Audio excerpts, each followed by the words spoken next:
días a todos y a todas, bienvenidos a esta mesa que damos comienzo el jueves 13. Y tengo el honor, en primer lugar quisiera agradecer a la UNAF por haberme invitado a presentar esta mesa, que para mí es un honor presentar a un compañero, Enrique Bernardino Arranz, que ahora paso a presentarle. Y quisiera especialmente agradecer a la organización y a su presidenta Julia Pérez por haberme invitado a presentar esta mesa, este trabajo. En primer lugar me voy a presentar. Yo soy Rosa Sansegundo, soy profesora catedrática en la Universidad Carlos III de Madrid en Información y Documentación, y también pertenezco a una entidad que está integrada en la UNAF, a la Asociación Universitaria contra la Violencia Machista. Quería en primer lugar agradecer a la UNAF el trabajo que lleva haciendo sobre el tema de la familia, que me parece que es un trabajo absolutamente admirable, que es un trabajo importantísimo, que es un trabajo muy relevante. No me voy a meter y le voy a robar tiempo, que va a ser un tiempo precioso, que nos trae un trabajo magnífico, pero sí hacer un pequeño recuerdo de lo que significa la familia. La familia, ya nos lo dijo Engels, ¿no?, que es el origen de la propiedad privada, y ha dado después en la literatura feminista, sabemos a ciencia cierta, que ha dado origen a las dominaciones más perversas, a las violencias más perversas, y ha estructurado un modelo de sociedad patriarcal. Estas familias patriarcales nos han generado una sociedad absolutamente basada en la dominación, basada en el sometimiento y basada en la violencia. En ese sentido, me parece una maravilla este congreso, me parece hermoso, me parece imprescindible, me parece inmenso en todo lo que abarca de Érase una vez la diversidad familiar. En ese sentido, le quería agradecer muy especialmente a la UNAF el trabajo que viene desarrollando, que es un trabajo imprescindible y me parece que es un trabajo modélico. El trabajar la diversidad familiar desde la pluralidad, desde la integración, desde la tolerancia, desde otros ámbitos que no son el modelo de familia, de las familias patriarcales tan violentas y tan dominadoras. En ese sentido, mi reconocimiento a la UNAF y a este congreso y a su presidenta Julia Pérez. Sin dilatarme más, quisiera presentar a mi compañero, que para mí es un placer y un honor presentarles ante vosotros.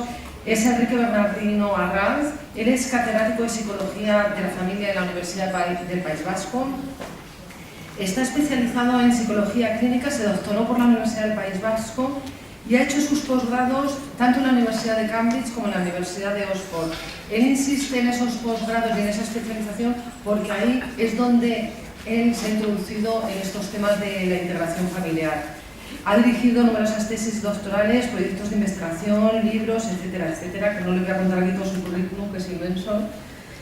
Y ha desempeñado el cargo de asesor en la Dirección de Política Familiar y Comunitaria de la Consejería de Empleo y Asuntos Sociales del País Vasco, y es asesor del Observatorio de la Infancia de Andalucía.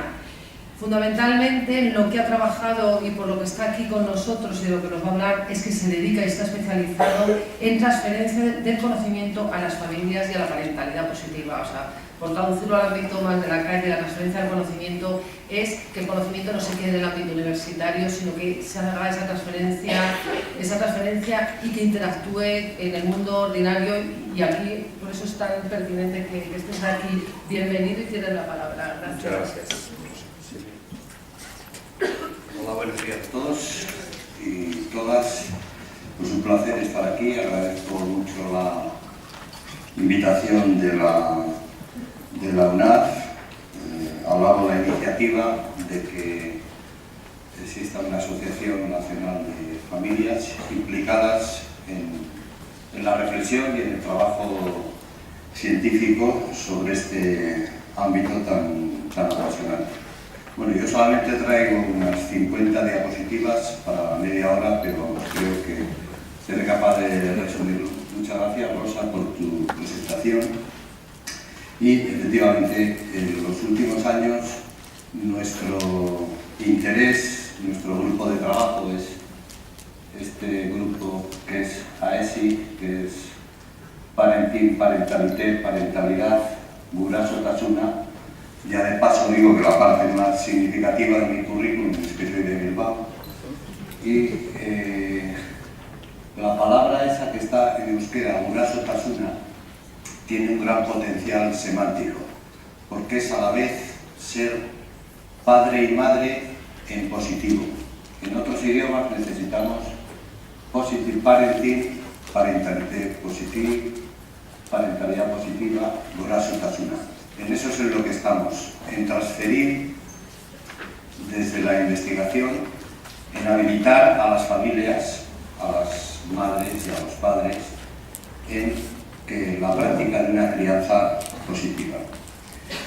Si tuviera que resumir el mensaje fundamental que me trae aquí, sería, en el fondo es un mensaje muy sencillo pero muy complejo, y es un mensaje de mucho calado metodológico.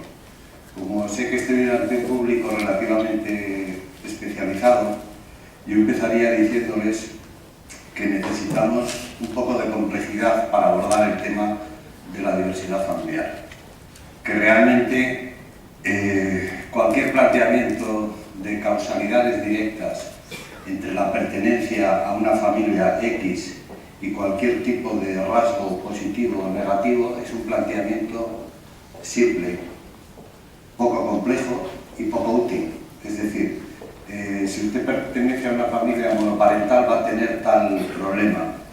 Si usted pertenece a una familia homoparental va a tener tal otro. Rudolf Saffer, que es un colega nuestro, dice que el titular que podemos vender los psicólogos, los pedagogos, los científicos sociales es depende. Por eso se nos hace tan poco caso, pero la verdad es que después de muchos años investigando, mi escepticismo es muy grande y voy a decirles algo más que depende, pero quizá solamente un poquito más. Ese es el motivo por el que están ahí el edificio del Guggenheim y la figura de Edgar Morin.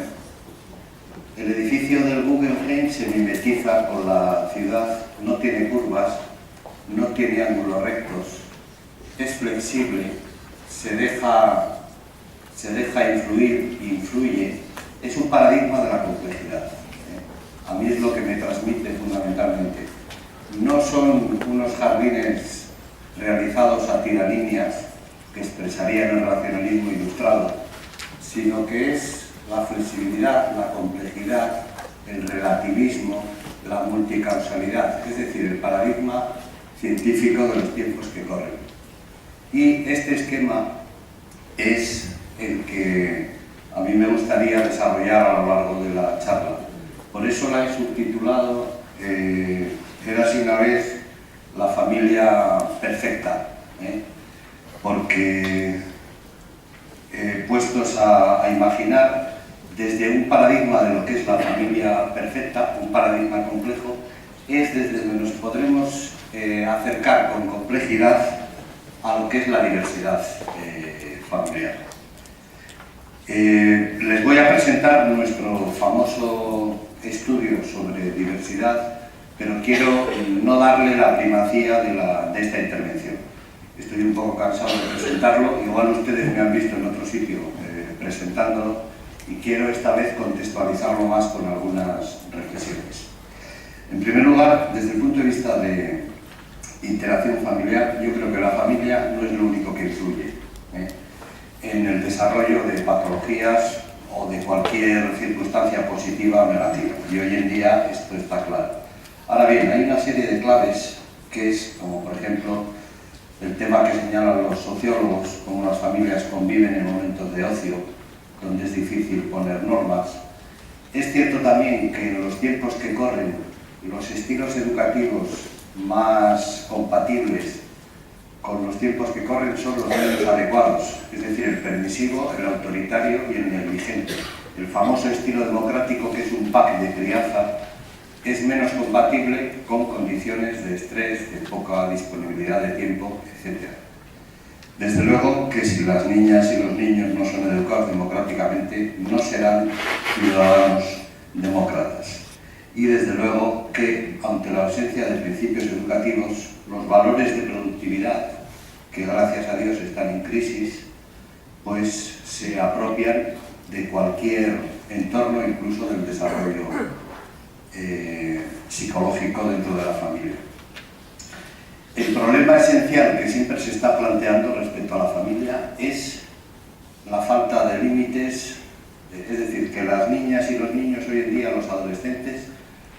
carecen de esa capacidad de autocontrol, de esfuerzo, y hay una culpabilización hacia la adolescencia que yo veo que es absolutamente errónea. Y para explicar, este es un esquema causal que se maneja mucho, para explicar temas como el botellón o los consumos, se señala a la familia y se la liquida. Es decir, se practica esta culpabilización, que es un esquema causal metodológicamente y científicamente inaceptable. Es decir, aquí es toda la sociedad la que está implicada y la familia es extremadamente sensible, es absolutamente permeable al contexto social en el que está. La familia patriarcal que nos ha mencionado antes Rosa tenía un estatus, un trasfondo socioeconómico que permitía el patriarcado, es decir, que lo apoyaba. Eso está claro. Y hoy en día los tiempos han cambiado en ese sentido. Entonces, no se puede culpabilizar a la familia y lincharla y decir que las madres y los padres son unos irresponsables. Eso no sirve para nada, y aunque sea cierto, lo último que habría que hacer es decirlo como recurso educativo si lo que queremos es habilitar a las familias en la parentalidad positiva. Bien, una frase muy conocida en estos entornos, pero que yo no dejo de mencionar, es que hace falta todo motivo para educar a un niño o a una niña. Antes de seguir y de entrar al estudio, a mí siempre me ha gustado citar mucho este artículo del año 2007 de Ignacio Sotelo, que es un sociólogo reconocido que ya está jubilado y aunque no he tenido el gusto de conocer personalmente, pero me parece el análisis sociológico más potente de los motivos de la diversidad familiar. Es decir, efectivamente hay diversas formas de familia, altos porcentajes de niñas y niños ya no viven en familias tradicionales, viven en nuevas formas de familia, pero la diversidad familiar es producto de un entorno socioeconómico. Lo mismo que la familia patriarcal era coherente con un entorno socioeconómico, con empresas familiares, etc. Esta diversidad familiar es producto de unos tiempos nuevos. Dice Sotelo, traspasadas a la sociedad las funciones económicas, políticas y sociales que tenía en el pasado, la familia ha quedado reducida a un conglomerado de vínculos afectivos. Es la base económica de nuestra existencia y es, en la medida que su sentido es estrictamente vincular, afectivo, los afectos son muy variables y por eso aparecen todo tipo de familias nuevas que son la consecuencia pues, de procesos sociológicos como la incorporación laboral de la mujer y un montón de circunstancias socioeconómicas. Precisamente reivindicar la familia tradicional como la mejor desde los sectores más conservadores es una contradicción, porque estas nuevas familias existen y han existido porque hay un entorno socioeconómico que las permite.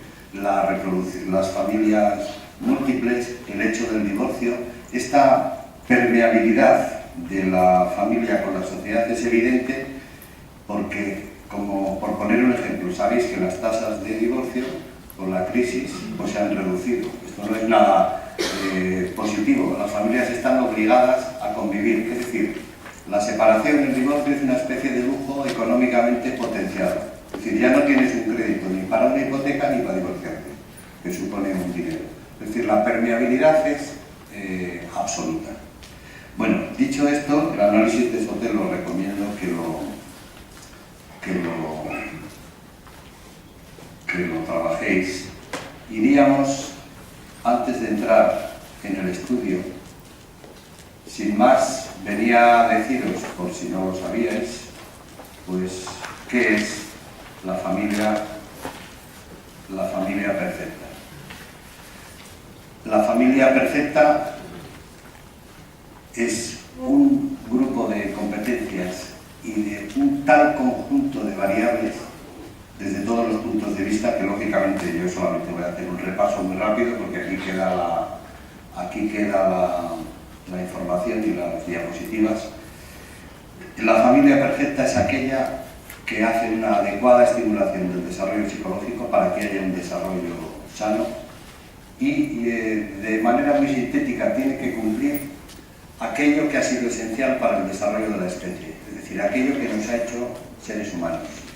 Si no tratamos a nuestras hijas y a nuestros hijos como seres humanos, no se van a humanizar.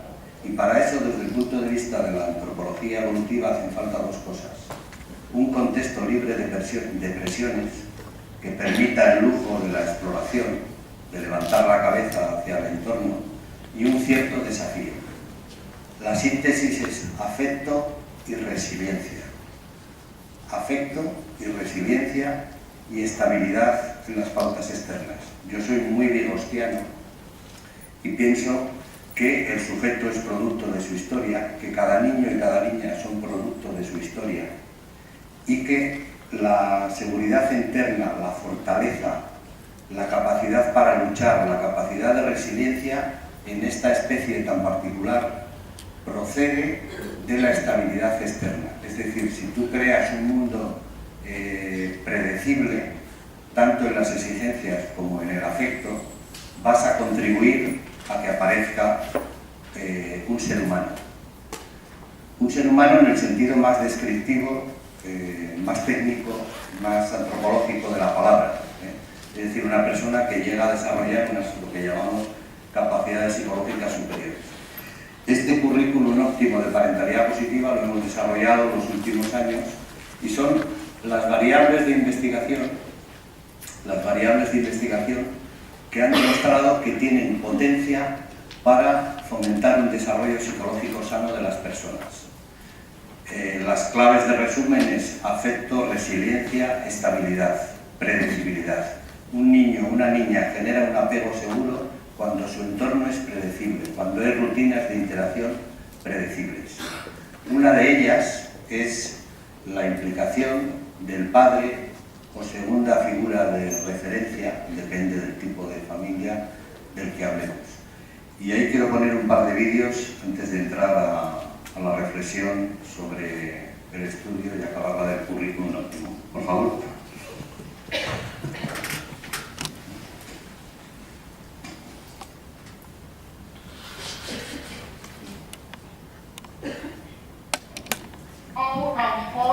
Much too much. Much too much. We got the spirit, we're hot, we can't be stopped. We got the spirit, we're hot, we can't be stopped. We're gonna beat them and bust them. These are the smallest moments can have the biggest impact on a child's life.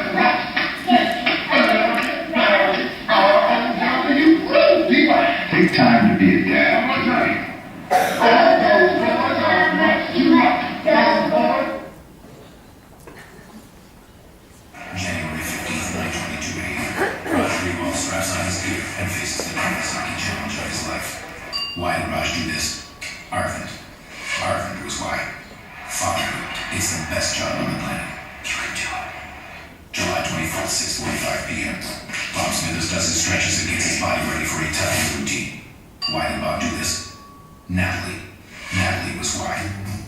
Fatherhood is the best job on the planet. You can do it. Sin más, vivimos en los tiempos en que las administraciones quieren hacer poderosas a las familias, quieren habilitar a las familias. Millones de dólares ha gastado el gobierno americano. El primero es un vídeo del gobierno americano, la Fatherhood Initiative. The smallest moment can have the biggest impact on a child's life. Take time to be a dad today. Tómate un ratito para ser padre hoy. Padre, no madre, en ambos casos. Millones de dólares. ¿Por qué? Porque los estudios longitudinales avalan con rotundidad que la falta de implicación del padre en el proceso de crianza, la presencia, es un factor predictor, es un catalizador, no solo un factor, es un catalizador de múltiples variables que facilitan la aparición de comportamientos de riesgo. a lo largo de la vida, de la infancia y de la adolescencia. Lo que se pretende con estas campañas, de una manera tan creativa, merece la pena ver todos los vídeos, son un montón, es meter en Google Father Involvement y aparecen, son un derroche de creatividad y de potencia comunicativa, porque el problema lo tenemos ahí, el problema lo tenemos en transmitir de manera eficaz las competencias parentales. En definitiva, nuestra propuesta es otra propuesta de competencias parentales, pero lo más ecológica y lo más compleja posible. Es decir, nuestros indicadores de la calidad de un contexto familiar pueden ser 50 o 60. Atribuir a solo uno de ellos un poder explicativo de cualquier cosa es absurdo, es insostenible y es momento de que transmitamos mucha más complejidad. Ese es un compromiso que toda la gente que trabajamos en familias tenemos que asumir. Bueno, vamos con nuestro famoso estudio, que os voy a resumir. Este estudio, tengo que decir, no por lucir el currículum, sino por motivos de su fiabilidad, digamos, que ya hemos terminado el ciclo de sus publicaciones y entonces lo que quiero decir es que hemos recibido el aval de lo que es la comunidad científica respecto a sus resultados, con sus ventajas y con sus limitaciones. Digo hemos porque aquí ha trabajado un montón de gente, ha sido un trabajo coordinado entre la Universidad de Sevilla, la Universidad del País Vasco, con el asesoramiento del profesor Michael Lamb de la Universidad de Cambridge. Y ya ha producido una serie de publicaciones en la comunidad científica. El estudio, tengo que decir que fue avalado por la Fundación BBVA, un grupo de expertos recomendó su publicación y al final decidieron que no se publicaba. Alguno de los resultados no se interpretó correctamente. Dijeron que no se publicaba y yo tengo cierto entrenamiento ya en la resiliencia. Bueno, pues lo vamos a publicar en otro sitio y nos dais algo de dinero. Me dijeron que no, pero si te hemos dicho que no, pero es que los expertos habían dicho que sí. Bueno, no me dieron dinero, pero es igual, el estudio está publicado. Alguien dio dinero. Pero hay que decir que la Fundación puso el dinero para hacer un estudio un poco más allá de lo habitual. Puso el dinero para poder visitar a las familias en sus casas. No mandarles un cuestionario y que nos lo devuelvan por correo, sino visitar a las familias en sus casas.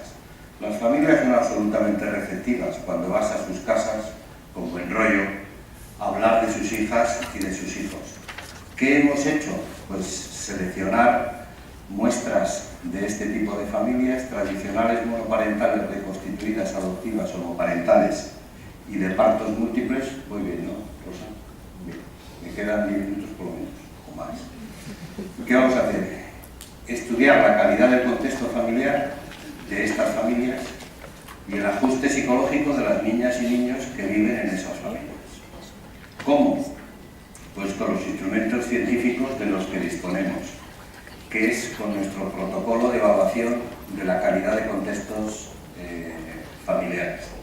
Para ello utilizamos dos escalas tradicionales en la evaluación de contextos familiares, que siempre suponen visitar a la familia, estar con ellos en un tiempo de 1 hora, hora y media, y obtener datos tanto del registro directo como de la observación directa, como de algunas cuestiones que efectivamente vienen por cuestionario. Utilizamos las escalas Home y Petit, todavía no habíamos desarrollado otro instrumento. Evaluamos el estrés parental, los estilos educativos, el apoyo social, conflicto entre la pareja, y la variable dependiente fundamental en términos técnicos es el ajuste infantil, es decir, el ajuste con múltiples informantes. Bien, los códigos de comprensión simplemente están en colores porque, como defendemos un modelo complejo, en el diseño de investigación tratamos de que ese modelo complejo se plasme. Entonces, hay variables que llamamos ecológicas, por eso están en verde, pero que son variables muy contextuales, no del microsistema familiar. Por ejemplo, el nivel educativo de la familia, el nivel económico, son variables que llamamos contextuales y también catalizadoras, ¿no?, en la medida que hacen una función de agrupamiento del efecto de otras. De manera independiente, hay variables sociodemográficas que, sin pasar por la evaluación del contexto familiar, se asocian al ajuste psicológico. Pero bueno, esos artefactos voy a tratar de evitarlos. En azul son las variables interactivas, las variables del microsistema, el conflicto, la implicación del padre, el cuidado sustituto, las relaciones con la escuela, el estilo educativo, la presencia de estrés, el apoyo de la familia extensa, pura interacción familiar. Y el ajuste infantil es la variable dependiente fundamental. Lo que vamos a mirar es cuál es la calidad del contexto de estas familias, cuál es el ajuste de esas niñas y esos niños, y tratar de analizar las relaciones entre esas variables. Nuestro perfil, cuando tenéis una valoración a la derecha, lo que está en rojo con un signo menos es un factor de riesgo. Lo que está en amarillo es un factor protector moderado, neutro, moderado, pero en términos generales protector, y lo que está en verde es un factor protector claramente en cada familia. Y el color de las variables, si están en verde ya sabéis que son ecológicas, más contextuales, y si están en azul son variables más interactivas. El perfil de las familias monoparentales, la estrategia, por decirlo de manera muy rápida, fue la siguiente: coger el grupo de familias monoparentales y compararlas con todas las demás respecto a nuestras variables criterio. Entonces nos va sacando un flash, un perfil de cada familia. Lo que está aquí puesto ya con rojo o verde son resultados técnicamente, estadísticamente significativos.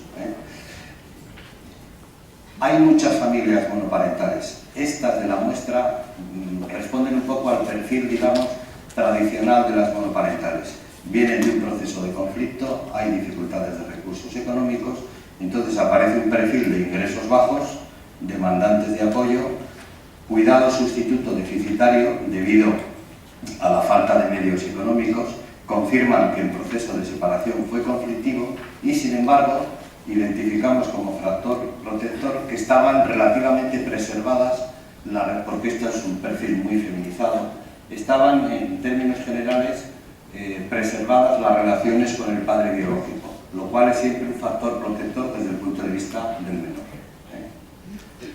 Las familias reconstituidas. Estas familias, el perfil que acabamos identificando en muchos casos es un embarazo precoz, a veces adolescente, una ruptura,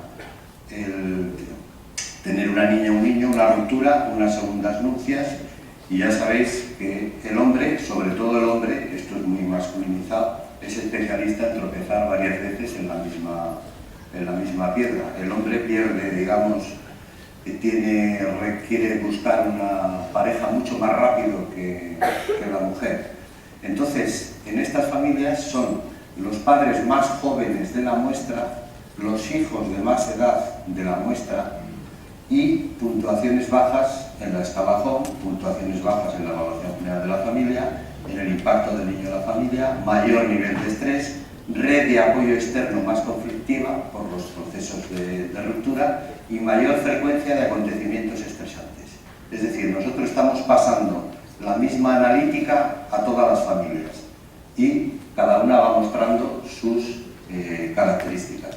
Como factores protectores, las familias son absolutamente conscientes de que la exposición al conflicto entre padre y madre, la exposición del menor al conflicto hace daño. Y eso es un resultado claro. Y la gente lo sabe y está preocupada por ello. Y también por el posible rechazo social. Las familias adoptivas, como era de esperar, son los padres de más edad de la muestra. Es lógico, ¿no? Porque han tenido un periodo en el que han tomado la decisión de adoptar. Lógicamente, sacan las puntuaciones más altas en la escala de evaluación del contexto familiar. Esto era de ley que saliera porque son familias previamente evaluadas, lógicamente. Entonces, si esto no nos hubiera salido, sospecharíamos de que algo hemos hecho mal, ¿no? De todas maneras, como veremos, el estudio tiene sus limitaciones. Un factor de riesgo: aparece un mayor desajuste escolar de los niños. Ya sabéis que en las familias adoptivas hay algo que no controlan, y lo que no controlan controlan es el historial previo a la adopción, las condiciones en las que esa niña o ese niño ha estado. Y eso, por desgracia, en función del grado y la severidad de la privación, puede tener efectos duraderos, más en el ámbito socioemocional que en el intelectual. Las familias homoparentales. Cuando puse esta diapositiva, de la cual nos han pedido que nos retractemos, etcétera, etcétera, cuando puse esta diapositiva en la reunión, en uno de los encuentros nacionales de familias homoparentales, se pusieron a aplaudir y yo les corté el rollo a estas familias tan luchadoras que han colaborado con nosotros. ¿Por qué digo que les corté? Porque estamos a las duras y a las maduras. Estos resultados, desde luego, a lo que no se deben es a la orientación sexual de este personal. La orientación sexual puede ser un grano entre los miles de granos del desierto. ¿Por qué? Aquí es claro, como es un resultado a veces tan llamativo, estos resultados se deben a que esta muestra era muy particular. Pateamos el país buscando familias homoparentales. Aquí hay familias catalanas, hay familias vascas, hay familias madrileñas, gallegas, cántabras, porque era difícil encontrar familias que estuvieran dispuestas a colaborar. Este es un perfil también, es lo que hay, o es un sesgo en la muestra, en términos técnicos, o es lo que tenemos en este país adoptando. Estas familias, esto es un perfil claramente feminizado también, mayoritariamente, salvo 2 o 3 familias, son lesbianas, que por diversas formas están criando hijos, o por una inseminación, o por un proceso de adopción, porque claro, los tipos de familia no son absolutamente excluyentes. Los resultados positivos se deben a características sociodemográficas asociadas al tipo de muestra. O es un sesgo, o la muestra que nosotros encontramos después de patear el país son personas de alto nivel educativo, la mayoría de estudios universitarios, y de alto nivel económico, y con una motivación especial a la crianza. Entonces generan un contexto familiar que facilita un desarrollo psicológico sano. Y la cuestión de la orientación sexual, francamente, es irrelevante, por lo menos desde el punto de vista de este estudio, que tiene sus limitaciones. Entrar en el mundo de las familias recurrentes a las técnicas de reproducción asistida y de partos múltiples fue realmente una sorpresa, porque es un grupo de familias, son las que proceden de reproducción asistida, y que se les plantea una problemática de crianza realmente compleja. Son familias que en un momento determinado deciden recurrir a las técnicas de reproducción y que en muchos casos se encuentran con que tienen 2 o 3 niños por vía de la reproducción asistida y luego 1 o 2 de propina, ¿no? Hay casos en los que hay 3 o 4 niños en una familia. Como podéis imaginar, el problemón que tienen de crianza es muy alto. Y además de eso, que fue lo que más me llamó a mí la atención cuando empecé a leer información sobre esto, es la cantidad de riesgos de todo tipo que tienen que afrontar. Porque aparte del tema económico y del tema de la necesidad de un apoyo extenso tremendo, de manera exponencial a que aumenta el número de embriones fecundados y fetos, bueno, la mujer tiene que tomar en primer lugar la decisión de abortar, que es una decisión siempre compleja desde el punto de vista emocional.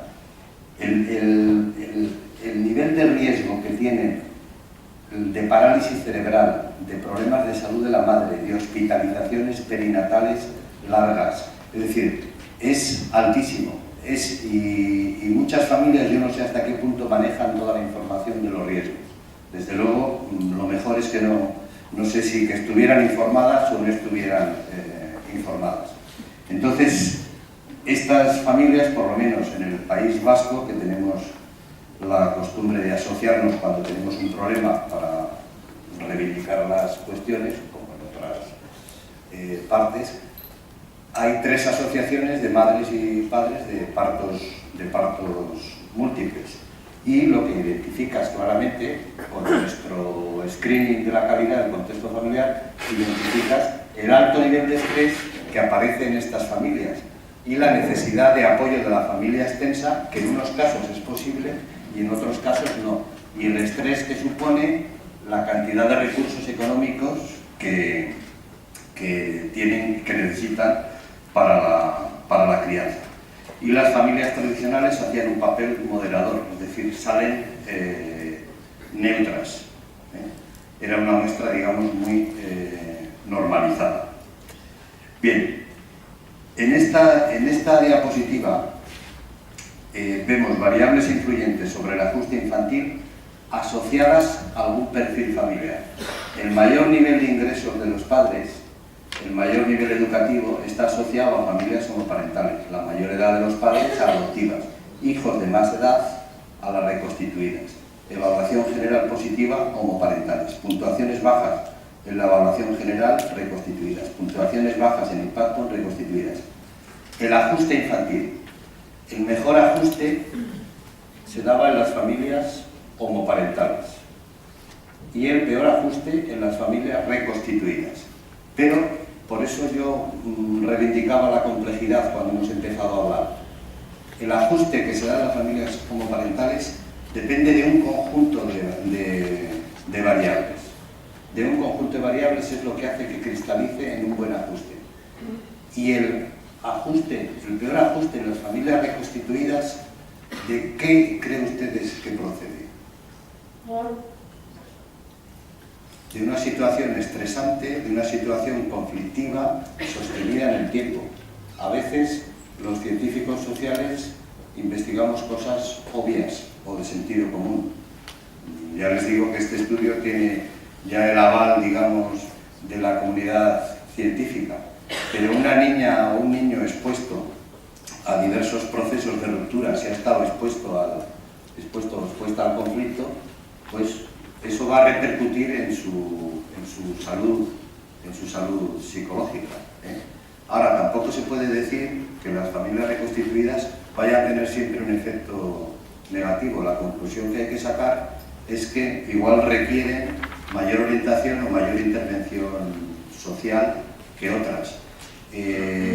Son familias en las cuales afrontan una reorganización sistémica muy compleja, desarrollan muchas expectativas en la reconstitución familiar y luego el día a día se hace tremendamente complicado, ¿no? Entonces, esto es el resultado que nosotros obteníamos. Ahora, hay variables que influyen sobre el ajuste infantil y que no están asociadas específicamente a ningún perfil, como es el conflicto marital, salvo a las reconstituidas, el estrés familiar, la mayor permisividad y el mayor autoritarismo, es decir, los dos estilos educativos, digamos, menos favorecedores, también están asociados al ajuste. Entonces, a la diversidad familiar, por resumir mi mensaje, hay que acercarse desde el punto de vista de la complejidad, desde el punto de vista de que lo que influye en el desarrollo psicológico de las personas es un contexto con múltiples variables, y nuestra obligación es transmitir esa complejidad y transmitir lo que realmente facilita un sano desarrollo psicológico. Vuelvo a resumir por terminar: son familias competentes que proveen afecto, proveen resiliencia, proveen fomento de la resiliencia, proveen un entorno libre de tensiones, cierto desafío, un mundo predecible, que es lo que acaba cristalizando en seguridad. Dense cuenta de una cosa, que una persona crece, se hace potente y explora el medio si recibe de su familia una estabilidad, unas pautas que le hagan sentirse segura o seguro en el mundo. En resumen, ahí quedan las transparencias. Creo que no me he pasado nada con el tiempo y les agradezco mucho su atención.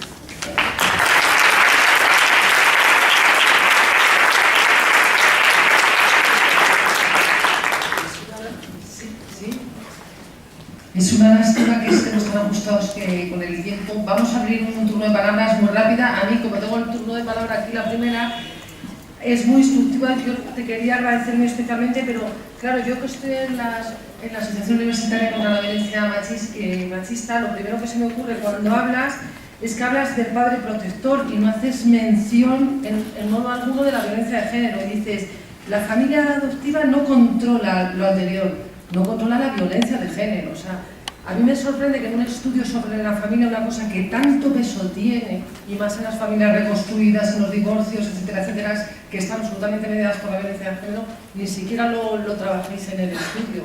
Es un poco que me llama la atención. Y ahora abrimos, disculpad que ya tomado el turno de palabra, ahora abrimos el turno de palabra. Bueno, en cierto modo, no, como variable específica no se incluyó en el estudio porque estaba incluida la exposición al conflicto y está incluido un historial de la relación de conflicto entre la pareja. Si en esas familias había ocurrido violencia de género o no se registró. Eso es así. Ahora, indirectamente, la existencia de procesos de conflicto entre la pareja, la percepción de la madre, porque el perfil es muy feminizado, sobre el proceso de ruptura y la identificación de unas buenas relaciones con el padre en ese momento sí se evaluó. La violencia de género no se evaluó porque, claro, los estudios hay que tomar decisiones, ¿no?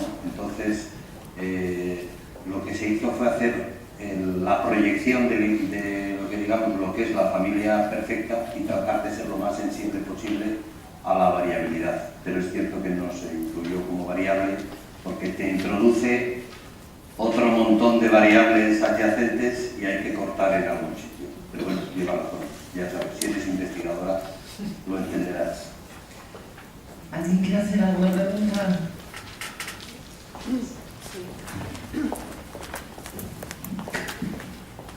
Bueno, que ante todo, Elvira Méndez, de la Asociación Salud y Familia, y ante todo quería felicitarte, ¿no? por la calidad del estudio y por la visión que da precisamente de la complejidad de la diversidad familiar. Y en este sentido, tú insistes de una manera muy rotunda, muy clara, en el tema del conflicto como una variable decisiva, ¿no? Como el conflicto crónico no resuelto como una variable decisiva para, digamos que no impide, pero pone trabas al desarrollo infantil. Entonces, en este sentido, sí que ya sé que eso no lo habéis estudiado, pero sí me gustaría conocer tu opinión, ya que es un debate, con respecto a la relación entre familias y servicios profesionales, en un sentido amplio. El rol que están jugando, que podrían jugar en la prevención del conflicto, o en la amortiguación del conflicto, en las transiciones, que, bueno, todos sabemos que cuando estamos hablando de diversidad familiar, estamos hablando de transiciones familiares a lo largo del curso de vida, ¿no? Gracias. Gracias, Elvira. Bueno, ahí hay que matizar y ahí me viene bien la pregunta. Yo he mostrado el lado oscuro del conflicto, pero el conflicto es absolutamente natural, absolutamente necesario, absolutamente educativo, porque es una de las claves del fomento de la resiliencia, el afrontamiento adecuado del conflicto. Nosotros tenemos investigación que avala hasta un efecto positivo de la exposición al conflicto en el contexto familiar, en el desarrollo cognitivo, en concreto en el desarrollo de la teoría de la mente, que es una competencia cognitiva esencial a mi entender. Y ahí, al ser el conflicto natural e inevitable, es muy importante el verlo también desde ese punto de vista positivo. Y es un recurso educativo para fomentar la resiliencia. Y ahí podríamos pasar ya a la segunda parte.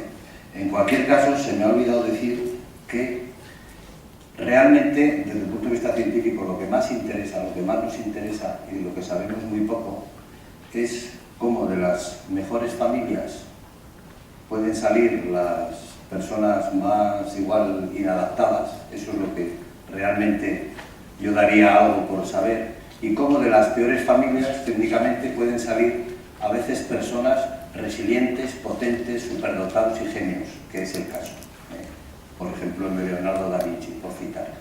Luego yo creo que el campo de relación entre la gestión del conflicto y las instituciones, que es la segunda parte de tu pregunta, yo creo que eso está en un desarrollo claro. Todo el desarrollo de la mediación va por esa línea. En otros países, como el Reino Unido, con larga tradición de intervención social, la mediación se está fomentando muchísimo para evitar costes al sistema judicial, al sistema de salud, etc. La formación en parentalidad positiva a las parejas y a las familias que entran en conflicto para gestionar bien eso, ya sabes que es uno de los objetos fundamentales de políticas de prevención familiar, de prevención muy primaria. O sea que yo creo que ese es un campo que efectivamente hay que potenciar y que está enfrancado el desarrollo. El que hayan disminuido los divorcios por la crisis significa que el conflicto igual está ahí más enterrado y que va a dar más problemas que los que daría un divorcio bien gestionado. Bueno, es una lástima, no vamos a dar más turno de palabra, muy interesante. Gracias, Enrique Arrasca, por habernos abierto este ámbito tan interesante desde esta profundidad tan interesante. Muchísimas gracias, le damos un aplauso.